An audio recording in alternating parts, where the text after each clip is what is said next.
Hi, is this Catherine? Can you come over for a bit? It was a call from Michelle, my husband's younger sister. She sounded really worried. Michelle's house is just a short walk away. I got it. I'll head over right now. When I arrived at Michelle's, she led me to a room full of buzzing bees. What the heck is this? When I opened the cardboard box, the bees came flying out. I thought we should call Michelle's husband, Bob, who was at the coffee shop. So I dialed his number. Talking in a room full of bees seemed like a bad idea, so Michelle and I stepped outside. The three of us gathered on the front porch. Then I asked Michelle, "So, Michelle, why do you have that box of bees in your house?" "I don't know. I just picked it up because it was left in front of my house." "That can't be. That box was sent to me from my daughter, Emily. My name's Catherine Jones. I'm 65 years old and work part-time at a local supermarket. One thing that hasn't changed since I was a kid is my love for stuffed animals and teddy bears. Growing up, we didn't have much money, so I couldn't often get stuffed animals or teddy bears. But now that I'm an adult, every time I travel or go out, I buy a teddy bear. Collecting them has become my joy. The person who supports this hobby of mine is my husband, Larry Jones. Larry works at the town city hall. About a year ago, there was a teddy bear I desperately wanted. It was a limited edition online item, a collaboration between a popular brand and character. However, I had never shopped online, so I was going to give up on getting it. That's when I talked to Larry about it. "Leave the online shopping to me.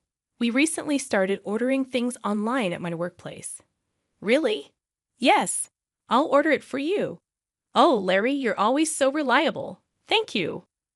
With that, Larry promptly took out his laptop and showed me how to order, helping me through the process. Whenever I had troubles, Larry was always there to help. After that, I began to order everything online, from daily necessities and groceries to even teddy bears. Around December of that year, the supermarket I worked at entered its busiest season. Being experienced at the job, I started working almost every day.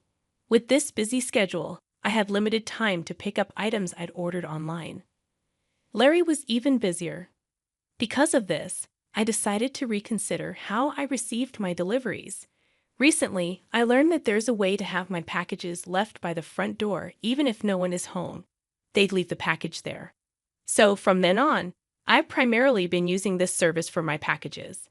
Just the other day, while I was on break at work, I received an email from the delivery service. It was a notification that my package had been delivered. I'd received similar emails many times before, so it seemed normal. However, when I got home later and entered the gate of my house, arriving in front of the door, I looked around at the ground. The package that should have arrived wasn't in its usual place. Thinking of other possibilities, I stepped back outside the gate. "Strange," I muttered. The sound of crows echoed in the sunset-colored sky. Larry hadn't returned from work yet, but it was about time he'd be coming home with dinner to prepare before he got back. I decided to set aside the delivery issue and went inside. Once I started cooking, I got so focused on the task that I completely forgot about the missing package. The following days were busy with house chores and work, and I hadn't found the time to address the undelivered package. Then, on a Sunday morning that weekend while watching the news, Larry said, "I'm in the mood for that omelette." He was referring to the omelette from a cafe we often visit. This cafe is run by Larry's sister, Michelle, and her husband, Bob, is the chef and owner of the place. Both of us, having a rare day off, decided on a whim to visit that cafe. Larry suggested, "Would you like to go to that cafe?" "Sounds good, let's go," I agreed. Though we call it our favorite spot, we only go about once a month. Usually, it's when either Larry or I express a desire to visit, because Bob's omelettes are exceptional and one of Larry's favorite dishes. That day, like many others, we decided to head over to the cafe. The cafe is just around the corner from our house. Under a cloudless blue sky, the two of us walked towards the cafe. Upon opening the door of the cafe, a metal doorbell jingled. "Welcome." "Hey, here you are. Thanks for coming in. Please take a seat at the counter," Michelle greeted us. We were guided to seats right in front of the kitchen counter. Well, both of you together. How are y'all doing? Bob asked. As always, we're doing well, Larry replied. Even though there were only 4 people inside, the atmosphere felt bustling. I really love this cheerful vibe. Thinking this place is wonderful, I asked. Bob, can we get 2 of the usual? Leave it to me, Bob said with a smile. With that, Bob began cooking. He skillfully cracked and whisked 4 eggs, pouring them onto a pan and shaping them. He served them onto 2 plates, adding some Italian parsley, and then passed them to Michelle. Here you go, 2 servings of omelets, Michelle said, placing the plates in front of us. This is so delicious. I've had it many times and know the taste, but it's the kind of dish I suddenly crave. And it's always delicious, Larry commented happily. After we finished eating, we were served coffee. This dish is always so tasty, isn't it? Thank you, I said gratefully. With that, Michelle sat across the counter facing me. That's when I noticed something. Michelle was wearing earrings that looked just like the ones I'd ordered online. Without thinking, I said, Michelle, those earrings are so cute. Where did you get them? Michelle replied with a smile. Oh, really? Thank you. I got them online. Yeah, online shopping sure is handy, I remarked. Michelle nodded and said, yeah, that's right. But when I'm running this cafe all the time, I hardly get back home during the day. I don't even have time to receive packages. Well, how about asking to have your packages left by the door? I suggested. Michelle looked a bit surprised and asked, is there such a thing? At that point, I decided to explain the concept of the service in detail. As I was explaining, I recalled and shared my own experience with it at home. It's a good service, but sometimes there are mistakes. There have been a few instances where I haven't received my packages even though I've paid for them. I really should call the courier company about it, but I just haven't had the time. Michelle responded empathetically. Oh, I see. So that happens. I took this moment to check the status of my packages to be delivered. At the top of the list, the limited edition teddy bear I'd ordered was shown as preparing for shipment. I pointed it out to Michelle and said, look, Michelle, it says it hasn't been delivered yet. Then I pointed to the second item which read delivered. It was a cosmetic product. This should have already arrived at my place, I added, but it hasn't. That's strange. I hope you find it, Michelle replied.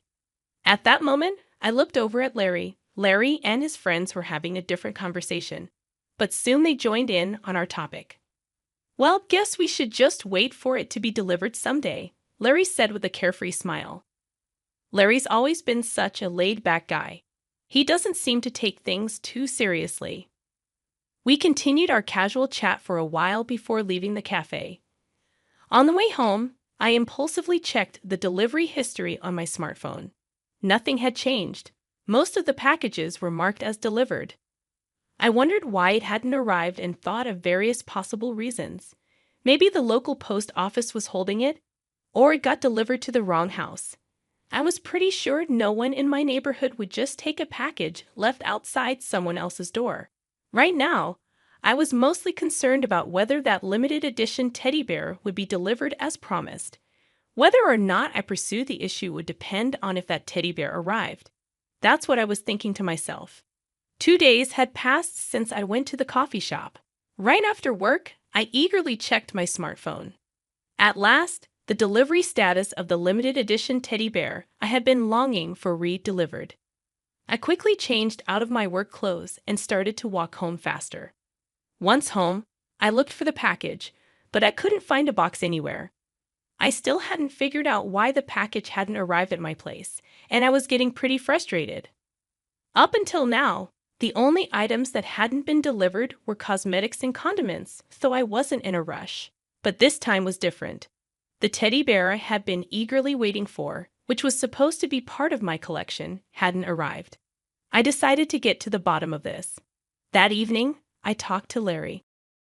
I didn't receive the teddy bear that was supposed to arrive today. That's bad. How many times has this happened now? Probably about 3 times. Something's not right. Oh, I'm gonna call the post office now. Let's do that, Larry agreed.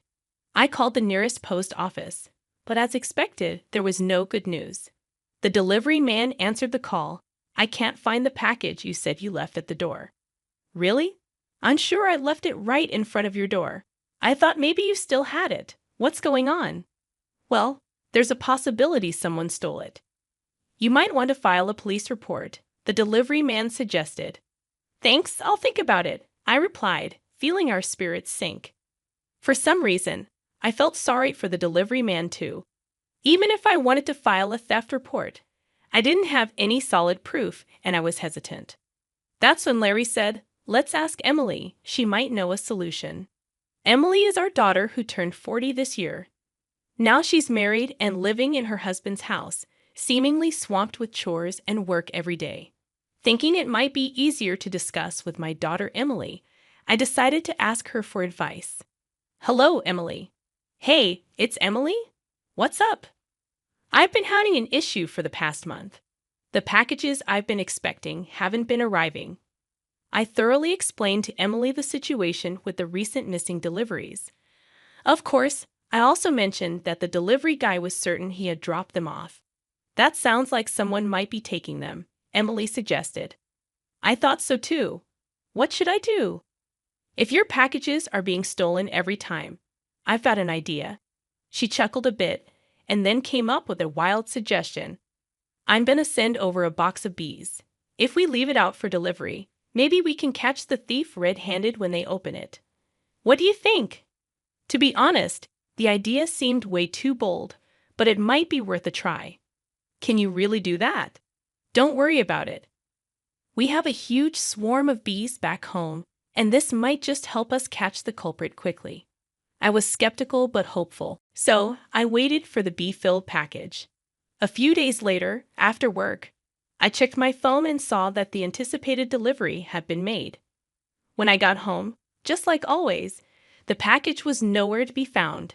I wasn't sure if this was a good or bad sign, but there was nothing I could do about it. Honestly, I was about to give up. At that moment, my smartphone buzzed. It was a call from Michelle. Hello, Catherine. Can you come over for a bit? Her voice sounded urgent, almost panicky. Michelle's place was just a short walk away. Sure, I'll be right there. When I got to Michelle's house, she led me to her room, and to my surprise, the room was filled with bees flying everywhere. Oh my gosh, what happened? When I opened this box, this is what I found inside, Michelle explained. First, I was shocked to find bees buzzing all around the room, and even more shocked to find out that Michelle was the culprit. I had been told by Emily that bees don't sting at this time of year unless they're provoked, so I hadn't been stung yet, but I was not sure about Michelle. I think I should call Bob, who should be at the coffee shop, I said as I dialed his number, thinking it'd be difficult to discuss in a room full of bees. Michelle and I stepped outside. The three of us gathered at the front door. I then asked Michelle, "So, Michelle, any idea why there's a box of bees in this house?" "I have no clue. I just picked up and opened the box that was outside." "That can't be right. That box was sent to me from my daughter Emily." "I told you, I don't know," Michelle replied defensively. "Michelle, did you steal it?" I asked directly. "No, didn't I say?" Michelle raised her voice. "If you say you didn't, mind if I take a look inside? Maybe other stolen stuff might pop out," I suggested. "No way. Let me check the room quickly," Michelle insisted, going into the room and not letting me enter.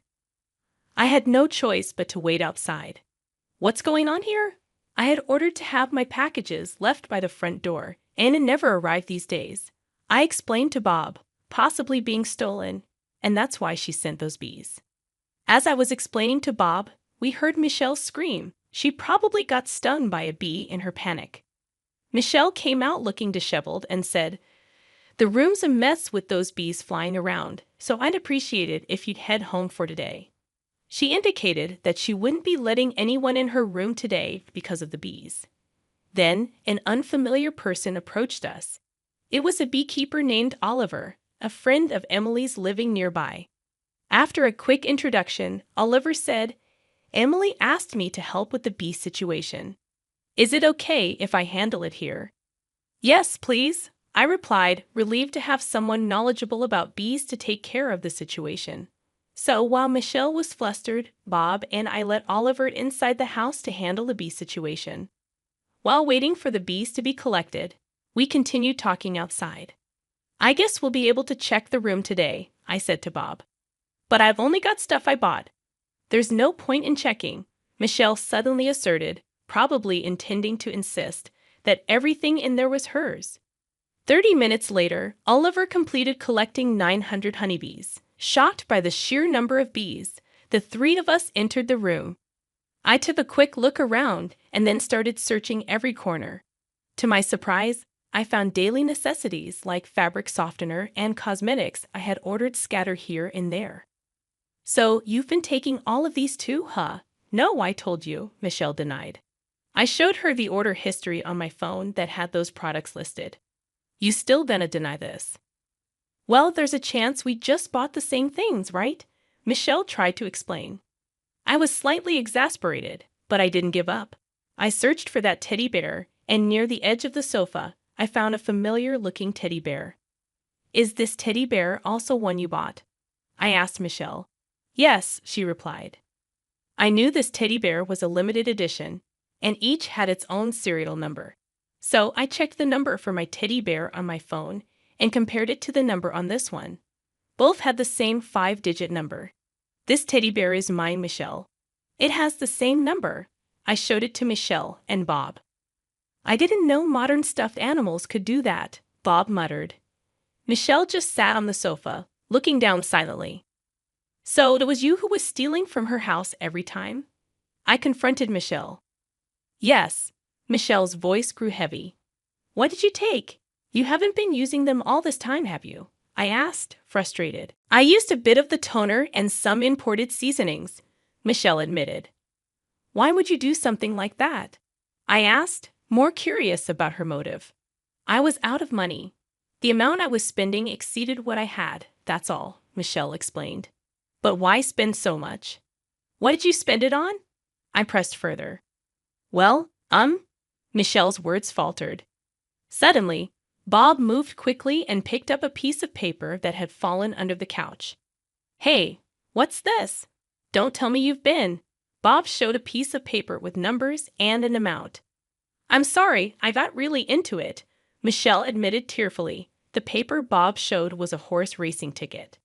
It turned out that Michelle had gotten heavily into horse racing and used the money she saved by using my stolen items on bets. Then Bob dropped another bombshell. You didn't by chance take money from our cafe's earnings, did you? Just a little bit, Michelle confessed. I knew something was off with the profits. How could you? Bob was furious. It turned out she had embezzled tens of thousands of dollars from their cafe. I'm so sorry. I promise I won't do anything like this again. Please forgive me, Michelle cried loudly, apologizing. But for me, having my cherished teddy bear stolen even once was unforgivable. Her apologies did nothing to move my heart. Bob looked equally irritated. Turns out I've been secretly recording our conversation since the bee removal. Shall we meet in court? Bob said firmly.